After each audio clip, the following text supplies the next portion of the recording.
Hey guys, welcome to another API tutorial for Hypixel, and today we're going to be taking a look at the quest endpoint under resources. So this is very similar to all the other resource endpoints where we don't need to use an API key, and we're using our default synchronous template. If you want to use asynchronous method calls, then you can go ahead and check out the video I previously made on using async calls to the Hypixel API. But for this, we're just going to be using synchronous calls. So this is our URL right here. It's just the default api.hypixel.net, and then /resources/quests. Like I said, there's no parameters at all.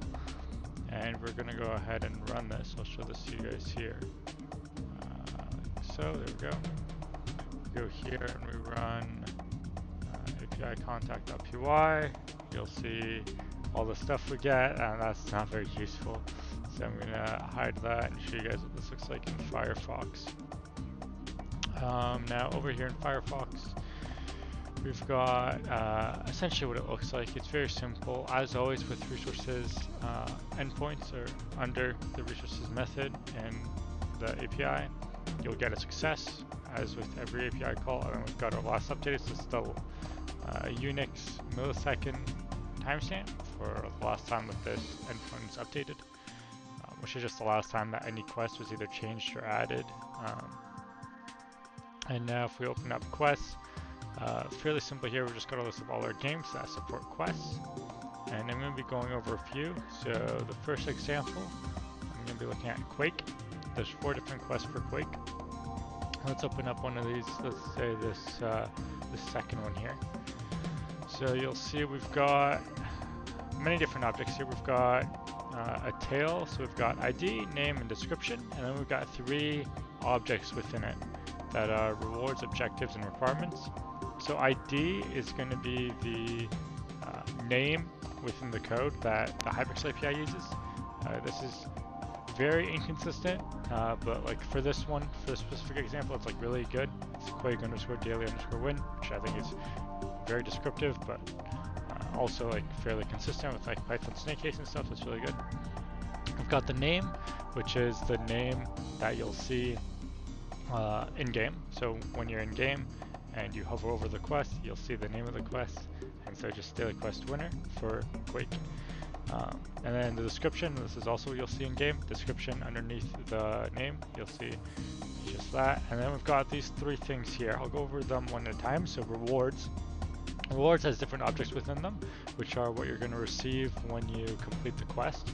So there's a multiplied experience reward, which will take the amount of experience here and give it to you as multiplied experience reward. So if you have an experience booster, which are usually from Hypixel events, I don't know of any other way to get them, then you'll get that multiplier times this amount of network XP.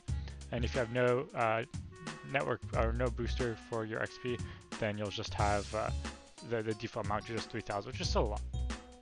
And then we've also got multiplied coin reward. Multiplied coin reward is very simple. It's similar to multiplied experience reward, but it gives you just coins like that. Now don't be fooled, multiplied coin reward doesn't mean that if you have a coin multiplier, it'll multiply it, okay? This multiplied coin reward multiplier is not the same as your normal coin multiplier. It's a multiplier based off of essentially just based off of like Hypixel events. So the only way you're going to multiply these coins is through Hypixel events. Same thing with the experience. Okay? You don't be fooled to thinking that you got like some coin multi like 12x from getting Masters Division or something in Skywars. Like you're not getting an ungodly amount of coins from this. It also doesn't scale with your default like account wide XP booster. So if we're getting like level 5, level 10, 15, etc. Anyways, that's rewards. Now if I open up objectives, objectives is how they detect a trigger for it. So there's the ID for the objective type, which is, or for the objective object, which is going to be Quake Daily Win. Same thing as the ID up here of the quest. And it's an integer objective, which means it's an objective specifically that checks the counter of an integer, and that integer has to get up to 1. So it starts at 0 every day, and once it goes up to 1, then it triggers this objective as complete, and then you get the rewards. And then we've got requirements. So requirements to start the quest. So if you want to be able to do this quest, the requirements tab is going to tell you what you need to start the quest. And this is very simple for this. It's just a daily quest, so it's going to be daily reset quest requirement. So it's just making sure that you essentially hit the daily reset and then you can do it again. That's the requirement. Now that I've gone over a Quake example, we're going to go for another example here. What could we use? Let's see. Maybe we could do Battleground. No, I'm not sure. What should we do? Let's do Prototype. Prototype, let's do the first one, or the first index, or index 1, I should say. So for this, we've got, I'm going to shrink this a little bit here. We've got the ID prototype pit daily contracts. This is your daily contract for the pit. We've got our name and description as already described that you'll see in game. We've got rewards. So rewards for this, you'll get a multiplied experience reward, which is just a reward that you can get. Similar to most quests, I think just about every quest gives you XP, except for like some event quests maybe.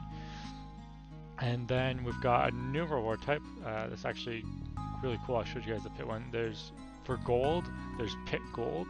So this is gold in the pit, and it gives you a certain amount of that. And then if we go to objectives here, we've got a prototype pit daily contract, which is also the same ID up there. And it's an integer objective, and it's just one, so it's complete one daily contract. And so it's really simple here. You just got to get one of the contracts. So you complete one contract, your integer counter will go up by 1, and then the integer objective will trigger. And here we've got requirements. Once again, just daily reset requirement. And I think maybe we can find one that isn't daily reset. Is this a weekly? This is a weekly here. Yeah, so for the weekly, it's just a weekly reset quest requirement. So you should keep that in mind.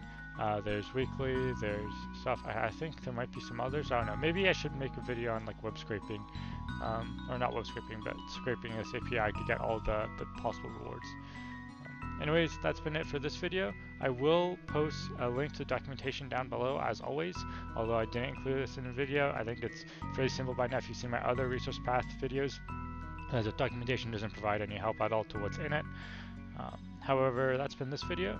Make sure that you subscribe if you want to stay up to touch with my latest tutorials. Make sure you like if you learn anything from the video, and make sure you check out my Patreon down below, which is a new thing that I added. So make sure you go check that out if you feel like supporting me. Anyways, that's been it for this Hypixel API tutorial video.